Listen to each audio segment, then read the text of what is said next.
In the chronicles of British royal history, few deaths have been as disgraceful, revolting, and steeped in misery as that of King George IV, when he drew his final breath on the morning of June 26, 1830. The man once celebrated as the first gentleman of England was no longer a king but a bloated, ulcered, and foul-smelling mass of flesh, a creature so decayed that even his servants approached him in fear. His death was not merely the end of a monarch, but the total collapse of a man stripped of every last shred of human dignity. The life of George IV is a grim parable of how absolute power and limitless indulgence can slowly rot a man from within.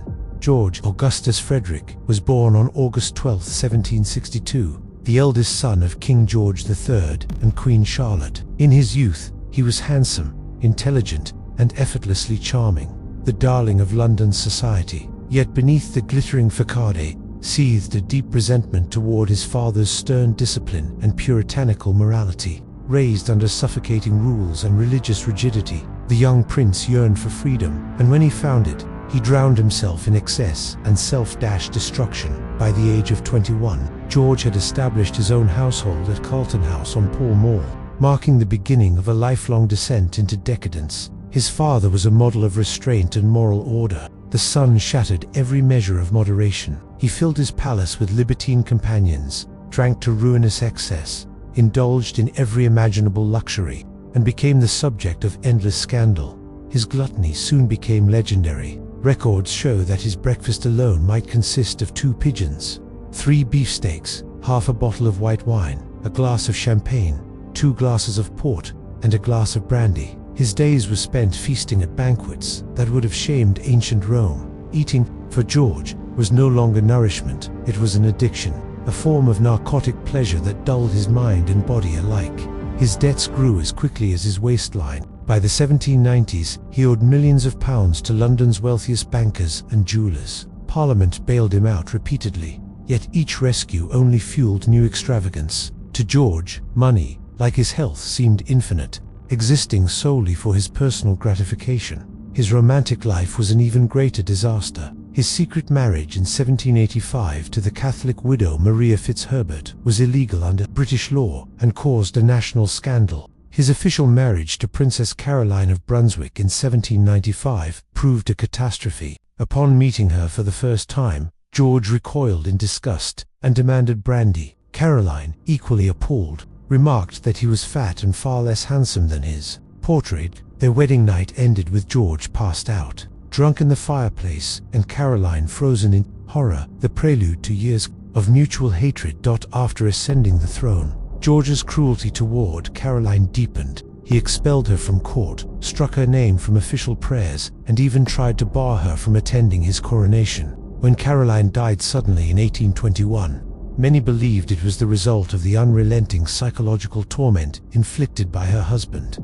Meanwhile, George's body began to mirror his moral decay. By 1797, at just 35 years old, he weighed over 240 pounds. His once handsome face was swollen and distorted, his neck buried beneath multiple chins, and his frame so heavy that walking became a struggle. Yet his vanity remained untouched. He laced himself into whalebone corsets to contain his vast belly, hid his baldness under elaborate wigs, and covered his rotting complexion with rouge and powder. When King George III descended into madness in 1810, the prince became Prince Regent, effectively ruling Britain in his father's place. This could have been his moment of triumph, but instead, it marked the beginning of his final unraveling. Empowered with near-total authority, George reshaped British society according to his whims. He sponsored grand architectural projects and patronized the arts on an unprecedented scale. Yet, every act of cultural magnificence was merely a mirror for his vanity. His drinking reached monstrous proportions, and his dependence on laudanum liquid opium left him dazed for days at a time.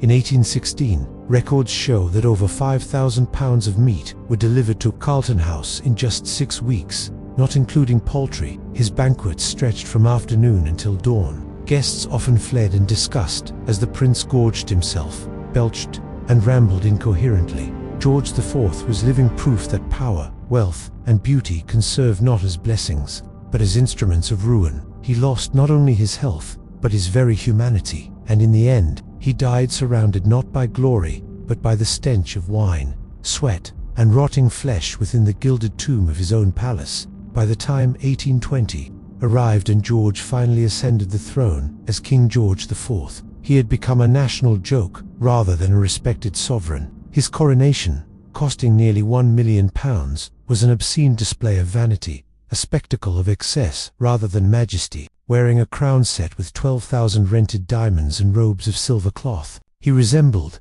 as one observer cruelly remarked, a magnificent whale dressed for a masquerade ball. The early years of his reign exposed his utter unfitness to rule. His attempt to divorce Queen Caroline became a public circus, winning the nation's sympathy for her and cementing his image as a petty tyrant. Crowds outside the palace shouted "God save the Queen," while the newly crowned king became an object of contempt. Parliament quickly learned to govern around him rather than with him, reducing the monarch to a ceremonial puppet, remembered not for leadership but for scandal. The true tragedy, however, lay in the collapse of his body. His weight soared past 280 pounds. His legs, swollen with edema, burned with gout. Walking became agony. He could move only with the help of attendants or by being carried in special chairs. In his palaces, he was less a king than a breathing piece of furniture. His laudanum addiction devastated his mind. Before public appearances, he consumed over 100 drops, enough to kill an ordinary man.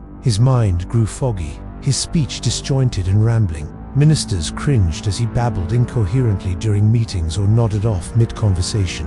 Reports from European envoys described a King of England who appears either drunk or half unconscious at nearly every ceremony. By the late 1820s, George had begun to lose his sight. Like his father, King George III, he developed severe cataracts. In September 1829, he underwent primitive eye surgery by the standards of the time, but it brought no improvement. He could no longer read or even sign official documents. Parliament therefore created a special stamp of his signature to be used in his presence, a humiliating measure for a man who had once prided himself on his elegant handwriting. Gout had turned the king's body into a torture chamber. His hands were swollen and stiff, his toes felt as if they had turned to stone, and even the lightest touch caused excruciating pain. Special slippers were made for him, but they offered little relief. Eventually, he could no longer hold a fork, forcing his servants to feed him by hand, both a physical and symbolic degradation. The once celebrated gentleman of England had become a helpless figure, fed like a child and stripped of all dignity. Even artists struggled to capture his appearance. The painter Sir David Wilkie, who painted George's portrait in 1829, wrote that the king seemed to waste away visibly day by day, comparing him to a sausage stuffed into its casing. Despite his massive body, death had already begun to show in his face. The king was known to sleep almost not at all. His immense weight pressed against his lungs, making it impossible for him to breathe while lying flat. As a result, he slept sitting upright in a specially constructed chair, his head resting on his hand and his body supported by pillows. Every night he awoke coughing violently, drenched in sweat, calling for laudanum to dull the pain before slipping back into uneasy slumber. His once smooth skin had turned grey, blotched with dirt and infection. Layers of fat cracked his flesh, filling the folds with grime and pus. Servants described touching the king's skin as like pressing into raw dough, soft, sticky, hot, and nauseating. But the worst of all was the smell. The stench of infected sores, sweat, urine, and medicine filled his chambers with the odor of a corpse. Everyone in the palace knew which room the king occupied by scent alone. A visiting diplomat to Windsor Castle wrote, "Even as one approached his quarters, the smell of decay was enough to turn the stomach." Having lost his sense of taste, George demanded ever more heavily spiced and elaborate dishes. Despite his failing health, he continued to eat compulsively, forcing down food even as he gasped for breath. According to servants, the sight of the dying king trying to stuff food into his mouth was one of the most pitiful scenes ever witnessed at Windsor. In his final years, he could no longer bear the sight of himself. He ordered every mirror removed from his rooms, refusing to look at his reflection. The man who had once spent hours perfecting his makeup, wigs, and silks now didn't even bother to cover his ravaged face. His paranoia had turned into full-blown delusion. He believed his servants mocked him behind his back and claimed to hear whispers through the walls. The smallest remark could send him into a violent rage, followed by hours of uncontrollable sobbing. By the final years of his life, George IV resembled neither a king nor a man. He had become a monument to his own arrogance, gluttony, and addiction, a living corpse, a man who sat on a throne long after his soul had rotted away. His emotional instability and drug addiction made him nearly impossible to handle. Even his most loyal attendants began to dread serving him. His connection to the outside world was almost completely severed. He never left his private apartments, and when he did, it was only in a specially constructed wheelchair capable of supporting his enormous bulk. The man who had once been the radiant center of London's social life now lived as a prisoner within his own palace, to weighed down by his flesh, his shame, and his decay to bear human company. His relationship with his physicians grew increasingly toxic. Sir Henry Halford, the royal physician, was frequently subjected to the king's verbal abuse, while others were dismissed for the smallest trace of honesty. George kept only those willing to lie to his face, flatterers who told him, "You are improving, Your Majesty. You look so much better." Rather than face the truth, he silenced anyone who dared speak it. This situation deeply alarmed the government. A living king who could no longer function, whose body was failing and whose mind was unraveling, posed a grave constitutional danger. Ministers met in secret to discuss what could be done about a monarch who was alive in name but incapable of ruling, a scenario that had no clear precedent in British law. Despite efforts to conceal the truth, the rumors spread. The public knew their king was dying. Caricaturists portrayed him as a monstrous glutton, bargaining with death, turning royal tragedy into black comedy. Official health bulletins continued to speak of minor indispositions and temporary fatigue, while those within Windsor's walls witnessed a much darker reality. Royal discipline disintegrated.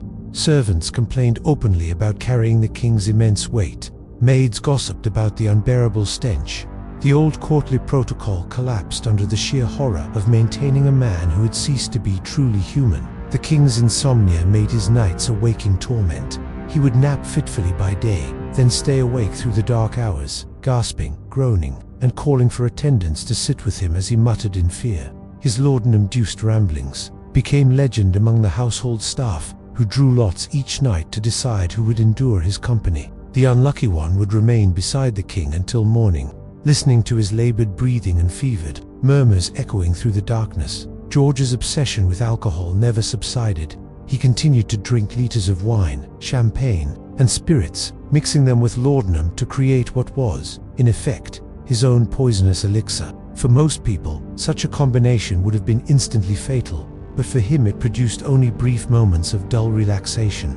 His speech had become slurred, his words barely intelligible.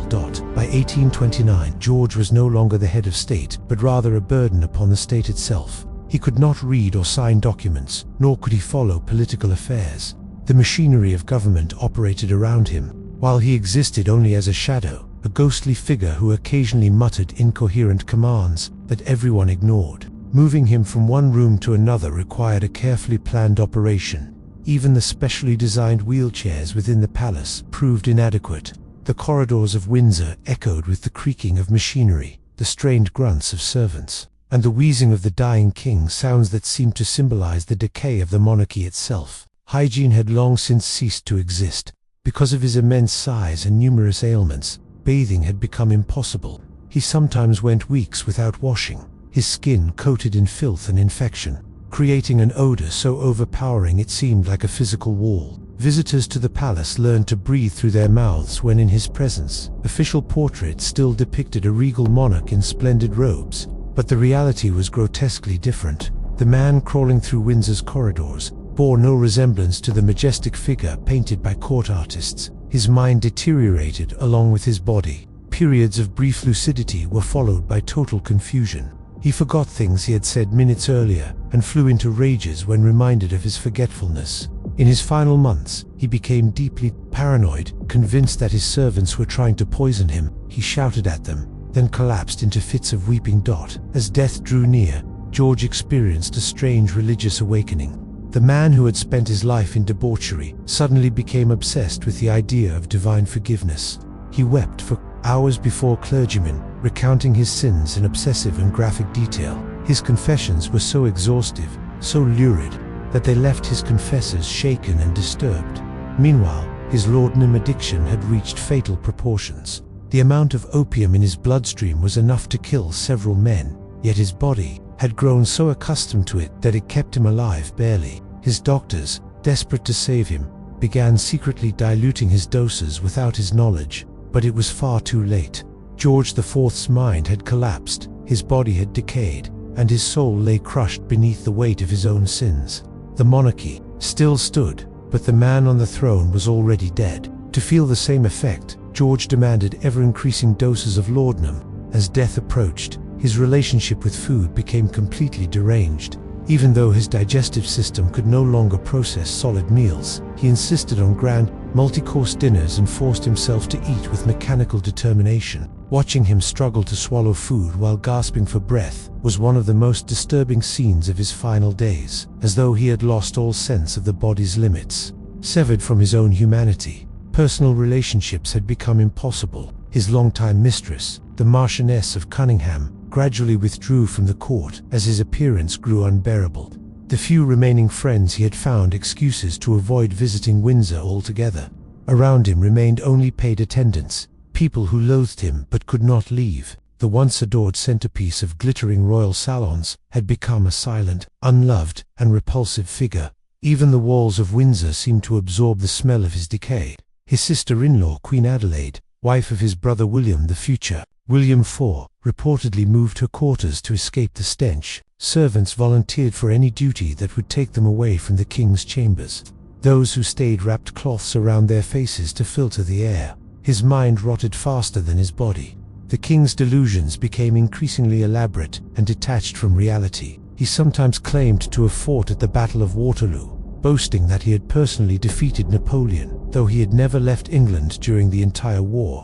These absurd fantasies of heroism stood in bitter contrast to the reality of a man who could barely lift his head. Moments of grandiosity were followed by crushing depression, during which he would sob for hours, lamenting, "I have wasted my life." His final months were a succession of medical crises that his physicians could do nothing to stop. His enormous heart struggled to pump blood through his body. Even the slightest movement left him gasping, his face turning blue. The doctors knew death was inevitable. They just could not predict when it would come. The palace sank into a heavy, fearful silence. Physical pain became his constant companion. Gout, dropsy, heart failure, and a host of other afflictions combined into a symphony of agony that no amount of laudanum could truly silence. His screams echoed through the palace corridors at night, chilling his servants to the bone. His suffering was so visible, so relentless, that even his harshest critics began to pity him. Before the ceremony at Windsor, the public's indifference was palpable. People wore black out of protocol, but their expressions showed curiosity, not sorrow. Most came not to pay respects, but to see with their own eyes that the king was truly dead. The funeral procession became less a moment of mourning, and more an object of ridicule. Witnesses wrote that nobles whispered jokes to one another during the ceremony, and that occasional bursts of laughter could be heard among the mourners. Even his brother and successor William could not conceal his open delight. He made little effort to hide his joy at the prospect of inheriting the throne.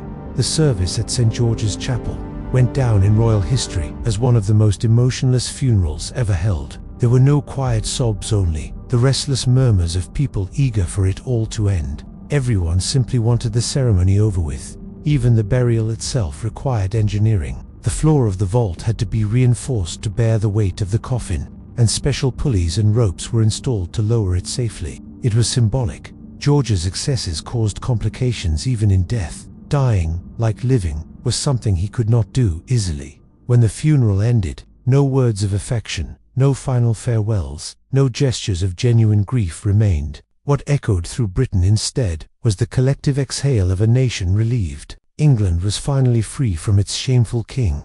The Duke of Wellington's words summarized the sentiment of the entire British aristocracy. He was the worst man I ever knew in my whole life, the most selfish, the most false, the most ill-natured, and entirely without one redeeming quality.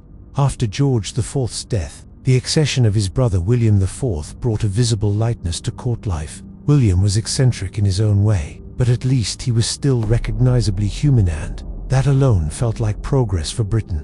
After his predecessor's reign, the contrast between the brothers became a cruel symbol of history itself. One, a monstrous figure, trapped in his decaying body, waiting for death in his chair. The other, a man still able to walk, speak, and perform the basic duties of a monarch. William's mediocrity only made George's utter failure more apparent. The reign of George IV went down not just as a personal collapse, but as a deep stain on the dignity of the monarchy itself. Historians are almost unanimous in their judgment. Even those few who attempt to defend George struggled to find anything positive to say. His patronage of architecture and the arts, his role in shaping Regency London, those achievements are acknowledged, but they are drowned beneath the weight of his decadence, incompetence, and disgrace. In the end, historians converge on the same conclusion.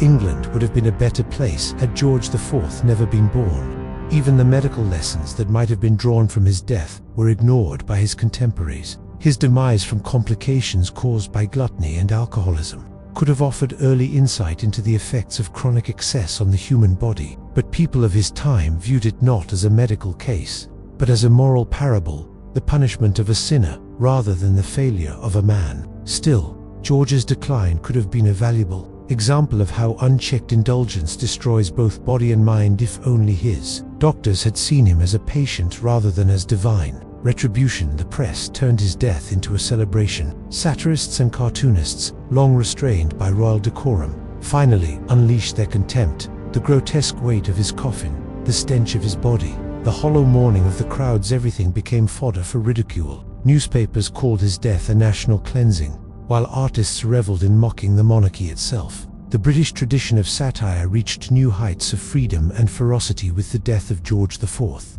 Even in death, his extravagance lingered. The cost of his funeral echoed the wastefulness of his life. The specially engineered coffin, the additional labor, the reinforcement soul of it, cost the already indebted treasury thousands of pounds. The irony was unmistakable. George remained a burden to his people even in death. In the end, George IV died as he had lived, surrounded by excess, expense, and shame. His death, like his life, was costly, cumbersome, and devoid of dignity. He left behind nothing but a legacy of collective contempt. King remembered not for his rule, but as the embodiment of human vanity and decay. In the final weeks, royal protocol completely collapsed. Servants who once would have been dismissed for the slightest disrespect now spoke openly of the king's pitiful condition. The rigid order that had defined the monarchy had crumbled along with its ruler, as if the crown itself were decaying within the body of its sovereign. As George felt death approaching, he clung to life in a state of panic. He begged his doctors, pleading, just a few more days. His fear of death was so overwhelming that he often refused to sleep, insisting, "If I close my eyes, I shall never open them again." This existential terror became unbearable, even for those around him. Years of gluttony had paralyzed his digestive system. Food remained in his body for days, causing unbearable pain. Each attempt at relief brought blood and signs of internal decay. Even the palace staff spoke openly about these humiliating details. The notion of royal dignity had long since been buried. Clergymen who visited the king described his confessions as deeply disturbing. George recounted his sins in obsessive, sometimes obscene detail. It was less repentance than one last act of indulgence. His spiritual advisors struggled not to save his soul, but to calm a mind teetering on the edge of madness. In political circles, his impending death was awaited almost with relief. His brother and heir, William, had already begun preparing for accession while George was still alive. Ministers, accustomed to the idea of a new monarch, no longer bothered to conceal their anticipation. Official bulletins continued to express concern for His Majesty's health. But behind the scenes, plans for the next reign were already underway. The final weeks were filled with false alarms. One day he seemed at death's door. The next he rallied slightly, only to relapse again. The endless cycle created unbearable tension in the palace. Even his prolonged dying was seen by some as another act of selfishness, an inconvenience to everyone around him. Unable to lie flat in bed, George now slept sitting upright in a specially built chair. His head rested on his hand, his chest heaving violently with every breath, his massive body trembling with the effort to stay alive. The image became the final symbol of his downfall, a king who could no longer even lie down in his own bed. On the night of June 25, 1830, his breathing grew dangerously shallow. His face turned grey. His circulation collapsed. The doctors knew the end was imminent, but George himself did not understand. Death stood at his door, and still he wanted to live. That night, George dismissed Sir Henry Halford for the evening and settled into his chair for what would be his final sleep.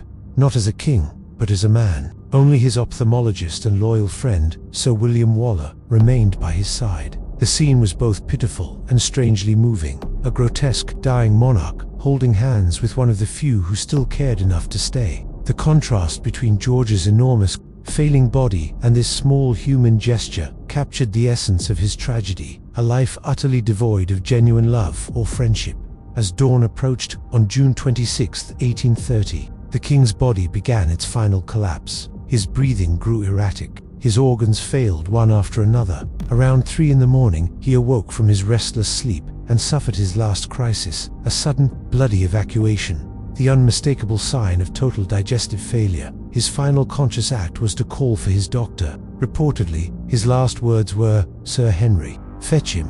This is death." The last moments of George IV's life were as undignified as everything that had preceded them. Some witnesses claimed he gasped, "Good God, this must be death. What is this?" Others said only unintelligible groans were heard as his massive body finally succumbed to decades of abuse. At 3:15 a.m, his breathing stopped. His head fell onto his attendant's shoulder, and the body that had been ravaged by gluttony and addiction finally went still. The autopsy laid bare the devastating toll of his excesses. Doctors found enormous layers of fat encasing all his vital organs, especially the heart and kidneys. The fat was so thick that it had physically crushed them, making normal function impossible. His stomach bore the marks of the ruptured vessel that caused his final crisis, while his liver showed the unmistakable signs of chronic alcoholism.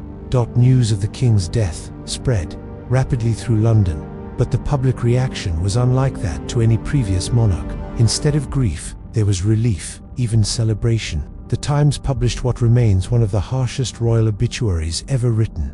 What eye has wept for him? What heart has heaved one throb of unmercenary sorrow? It continued with brutal honesty. There never was an individual less regretted by his fellow creatures than this deceased king. If he ever had a friend, a truly devoted friend in any rank of life, we protest that the name of that person has never reached us. These lines reflected the national sentiment perfectly. George IV was not merely a bad king, but a bad man. His death was not a tragedy, it was deliverance. Even his funeral preparations bordered on the absurd. His massive corpse required special equipment and structural reinforcements to move. The coffin, made of Spanish mahogany lined with lead, was so heavy that palace floors had to be strengthened to bear its weight. Despite embalming efforts, the body continued to decay, filling the halls with the same stench that had haunted his final years. The undertakers complained the odor was unbearable, and that decomposition had begun even before death.